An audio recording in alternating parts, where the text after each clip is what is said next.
Hello. Hey, Shelly. How are you? And Amanda.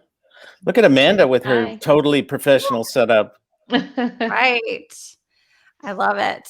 Love it. I know you got to. Come on. You got to step it up. It's nice. If you're doing a lot of these, it just makes sense. It's Yeah. definitely handy. And I try not to let my boys steal my microphone all the time because they love it with gaming. But anyways, are we still waiting on Matt? Matt. There he is. There we are. Hi, Matt. Welcome. Hey, Thank good you afternoon. for joining us. Fantastic. So I wanted to actually introduce Greg Sterling. He is actually the VP of Marketing for Uberall. Actually, the VP of Market Insights. I'm not the VP of Marketing. Insights. Yes, Insights. Even better. Which Even I'll be delivering today, hopefully. Well, of course. But Craig, you've been tracking location-based businesses offline to online with marketing since 1999. That's insane. Yes, you can tell by the color of my beard. It's been a long and stressful time. 20 years, 20 plus 20, actually now 20, whatever, 22 almost years. Location-based marketing, small business marketing, digital influence on consumer behavior. Yeah, it's a long time. Amazing. Oh my gosh. Okay. So you have a lot to teach us today for sure. We have Amanda. Hi, Amanda. How are you? Good. I would love for you to give us a little background on yourself. Can you fill us in on your bio, where you work, where you're from? Sure. I am the director of local search at Locomotive Agency located in Raleigh, North Carolina. We are a technical SEO agency, and we mostly do consulting, but I am the local specialist. I started in local SEO in 2012. I worked with a lot of attorneys and personal injury, one of the most competitive places where you could be in local for like Atlanta, Charlotte, all of those huge cities. And now I help all kinds of businesses with local, from credit unions to energy companies to 1 to 2 location small businesses as well. Well, I bow down because I know I worked with criminal lawyers in Houston for the first 8 years of my career. It is very competitive. So you learn so much. Matt, welcome. Thank you for joining us today. I'm really excited. Can you tell us a little bit about yourself, your background, and your specialties? Yeah. So my name is Matt Lacuesta, and I'm the director of Earned and Owned Media at Location 3. I've been doing SEO for, I guess we're going to 13 years now. And main focus the past several years and at Location 3 is multi-unit location type businesses. So enterprise level strategy with local market activation. So most of our clients are in the multi-unit location or franchise type systems. So whether you've got 50 locations or 10,000 locations, we're kind of doing local at scale. So that's been a main focus for the better part of 6 or 7 years now. I like that. Local at scale. It's perfect. Fantastic. Well, Greg has an amazing presentation. I'm going to let you take it away. But I have one reminder for everyone listening at home. Please submit your questions. We will, if you were here before, we'll go over and ask as many of them to our panel as we can possibly squeeze in. And I'm going to try and do this in a measured yet efficient way so that we have plenty of time for questions. So bear with me while I share my screen here. Okay.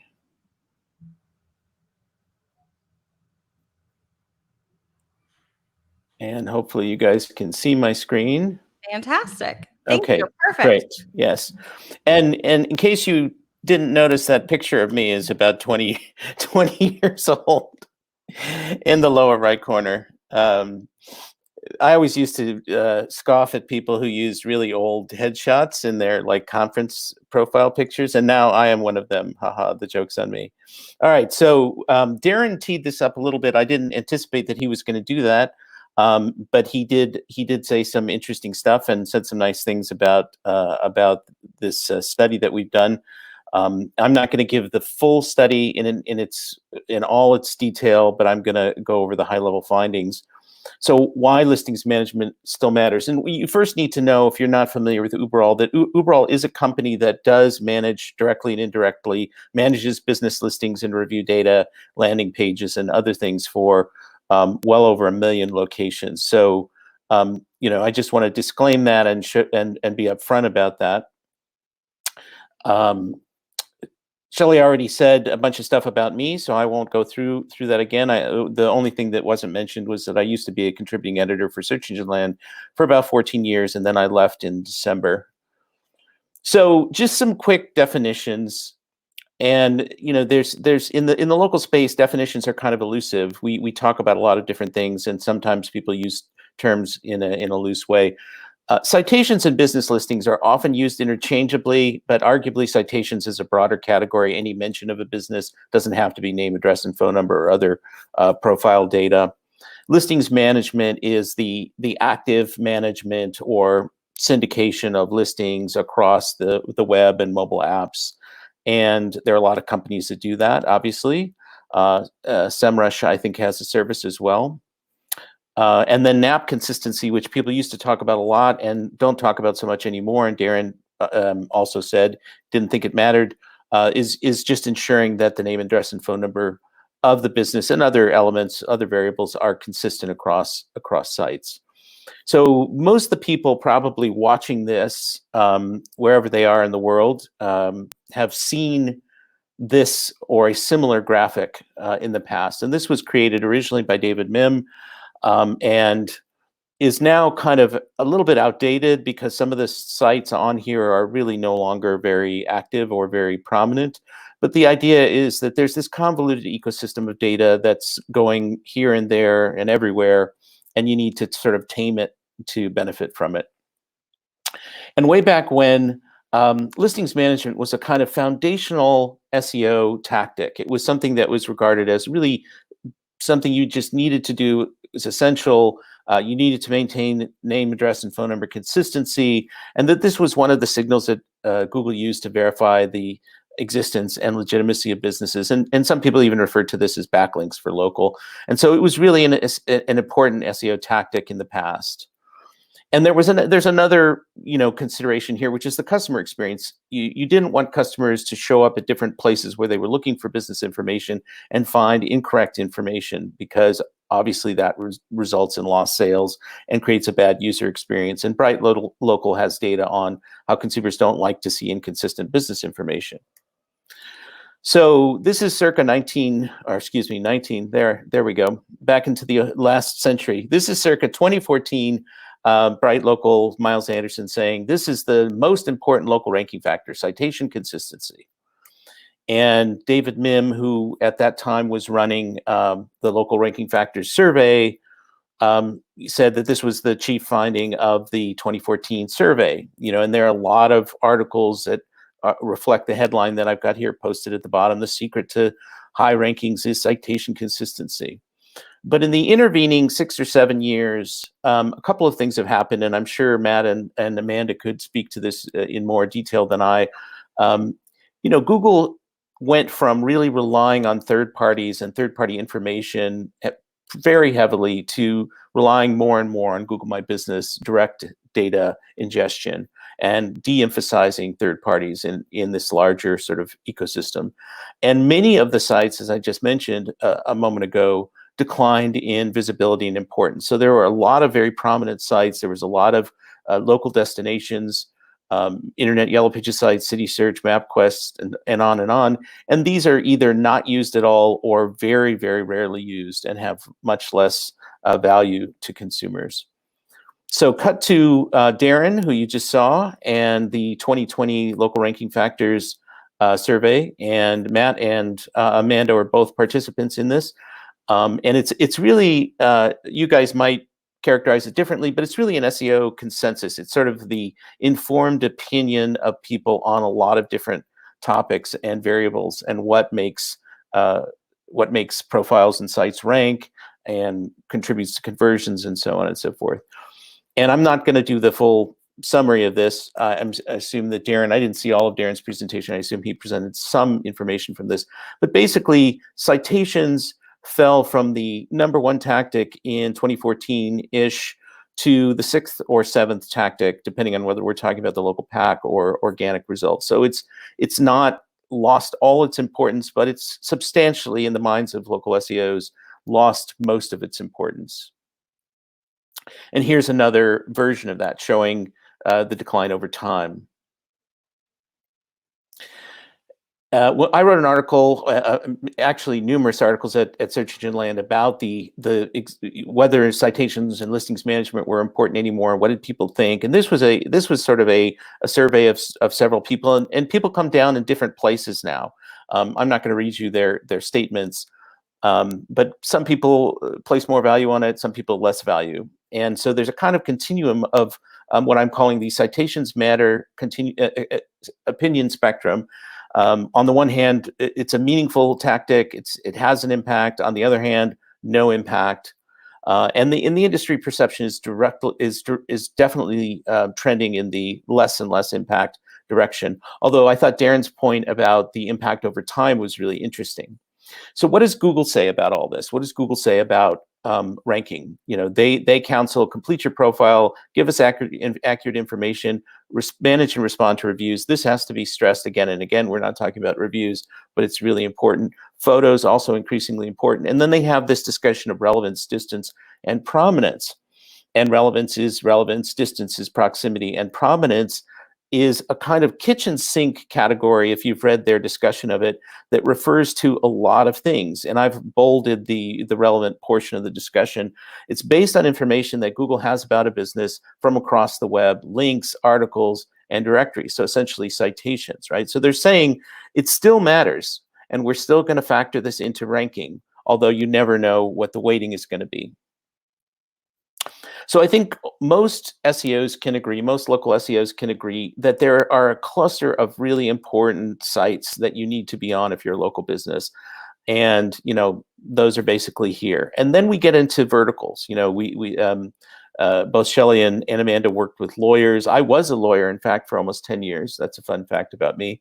And there's a lot of different vertical sites that have weight and are really important, and they're consumer destinations, so you need to be there. But what about the aggregators, and what about this sort of long tail of directories that you may not ever have heard of or never used? So given this controversy, we decided at Uberall to initiate a study. We wanted to look at what was really going on. What is actually happening with the data and with what we can see among our customers. Do listings, consistency, and long tail distribution matter? And is there any impact on local visibility? And so this little graphic in the right is from a company called Vendasta, and they have 100 directories listed and the rationale for each of them about why you should be included in each of these directories. So this is a lot of directories. Does this kind of thing matter? So very quickly, this is what the study looked like. 115 locations split between enterprises and small businesses in the US and Europe, customers in both locations. And I've got the breakdown there. The data comes from the period of January 2019 through October of last year. And there are two groups, basically. There's a group that features inclusion in Google My Business, Facebook, Apple Maps, and Bing. They happen to be distributed in these directories, these sites. And then on the other hand is the variable or experimental group that features much broader syndication, and it varied somewhat by market. So there was there was about 70 directories sort of in total across these different regions that are part of the extended network. So what did we find? So the blue group is the core smaller distribution group, and the red bars represent the broader extended network. So we found that in all of these cases, and there are 3,000 locations in these buckets with 4 directories and then at least 10 directories, we found in each of these cases that visibility, and this is Google visibility was better for the extended distribution group in each case. So search, maps, branded search, unbranded.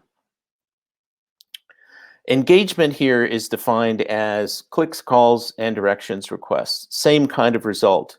So it didn't have as much of an impact on phone calls, but it had a bigger impact on driving directions and clicks to websites. So the extended network outperformed the smaller distribution group. This may be a little challenging to see, but basically it's dividing the two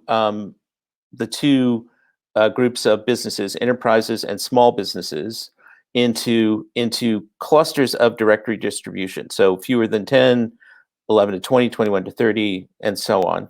And what we find, I mean, there's some quirky stuff in here a little bit, but basically what we find is the same kind of trend. So inclusion in a broader distribution of directories is better in terms of visibility for both small businesses and enterprises. The 31 to 40 group has a little bit of anomalous results there, and I don't have an explanation for that, but I just wanted to point that out. This slide reflects accuracy and completeness. So for profiles that have, this is a different point, but it's related. So GMB profiles that have 90+% completeness, name, address, and phone number, categories, photos, that kind of thing, will show a better outcome, better engagement, calls, clicks, directions in both jurisdictions, both regions, than those that are incomplete. This is not about citation or listings management. This is really about the GMB profile completeness, but it's a related point and part of what we found in this study. This slide reflects a separate, smaller study that I wanted to include because the results are consistent, but it was a different study than the one I was showing you before. This is a mix of European and American business locations. The control group had 7 sites in it, and you can see those in the second bullet. And then the extended directory distribution had the original 7 plus 30 additional publisher sites. And we compared Q1 and Q2 performance in 2019 and 2020. And we found in terms of search visibility with the same number of locations, actually slightly fewer locations over time, we found that visibility was improved.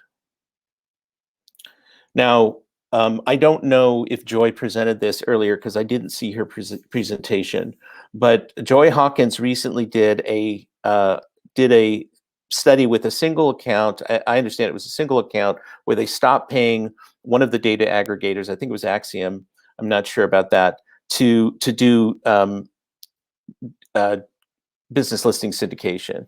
And what they found was they wanted to see if it would have an impact on rankings and other things. What they found is that a lot of the garbage data came back. So after that subscription was done, then their accounts were overwritten. This is one of the other arguments for managing your own listings across the web, is that somebody else is going to do it for you if you don't. But she also found significantly that there was no impact on ranking and no impact on backlinks. And so this would lead a single location business to conclude like this, that you didn't necessarily need to do this. It wasn't going to affect you on Google. So this is my final slide. And who should be doing this is really the question. I think, in the abstract, we can say, if you had all the money in the world, you absolutely should do this because there are still many good reasons to do it. We've seen with our data, and Darren suggested this, and there's other data. I think Matt also had some data that says that if you are actively doing listings management for large enterprises, retailers, franchises with many locations, there's a very tangible benefit, a ranking benefit, and then in our data, an engagement benefit also. But where the question mark comes in really is very small businesses, single location businesses, or where budgets are very, very tight, and you're focused much more on something just like Google My Business. That's a much tougher question, and many SEOs would recommend against it, as Joy did in that particular study. So with that, and there's my contact information, I'll turn it back over to you, Shelly, and we can go to questions. Thank you, Greg. That was very insightful, and we have a ton of questions. So I'm excited to hear from Matt and Amanda on some of these as well. Tracy Blake asks, what are a couple of top factors in addition to citations that you would recommend businesses do focus on to rank higher in Google? Since I did all the talking, you guys get to say some stuff. I'll hop into this one. I'd say number one, when we're talking about ranking in Google, we're going to be talking about where our listings rank and then also where our website ranks. So from a listing standpoint, obviously Google My Business, make sure that one's squared away. Greg mentioned having your profile filled out to be 90%. You're going to be better off there. And then from a website perspective, I would say just making sure that you have your location information for each location. Having their own page is very helpful, as well as I like local business schema markup to really clearly and succinctly tell the search engines the basic information so they know that your business is where they say it is. Right. Good one. So Grand Dental Group asks, our local offices are all listed and signed Grand Dental / city name. My SEO team is saying that using the dash, oh, sorry, not slash, it's dash, city name, that using the dash will actually hurt our rankings. Is this true? No. I would be careful about having the city in your business name, though, because if you have a competitor there that reports you for that, there's a very good chance that Google will remove that from your business name, and that will negatively impact your ranking because you no longer have the city in your business name. Yeah, so she said local offices. So I'd be curious if they have multiple local offices. What would be your thoughts if they do, say in a metro area? I actually looked up one of their locations just so I'd be able to answer this question.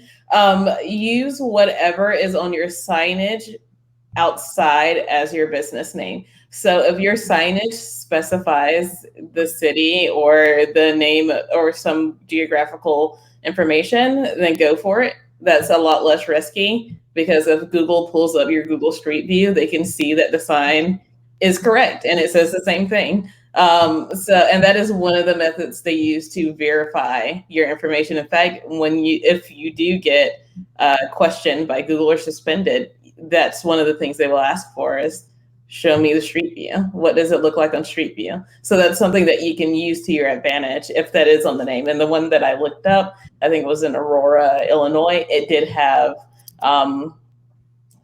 Fox Valley in the business and the signage outside of the location. So if that's the case, fine, that's 100% okay. Because Google does not necessarily say use your license or legal business name. They say use the name that customers know you by. That's what's actually on the support page. So if they know you by Fox, whatever, I forgot, Fox Valley, because that's what's on your sign, then that's perfectly fine. If it's not on your sign, that's a bit different though. So I would just be careful about adding a city or any geographical information to your Google My Business name unless you have some justification for it, because SEOs like us, who do a lot of spam fighting, will catch you eventually, and that could be a very not good thing for you. And that may be what your SEO team was actually hinting at. I had a quick interjection. Just what do you guys think about local landing pages for those offices? Oh, 100%. Definitely. I totally agree. What do you think, Matt?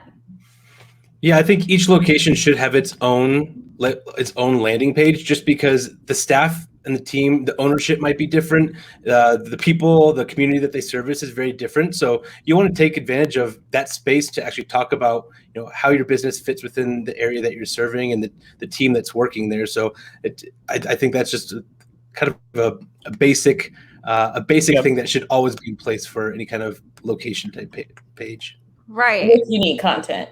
Yeah, exactly. Yeah, there's a whole webinar on local landing pages that we could do about best practices, but not in 5 minutes.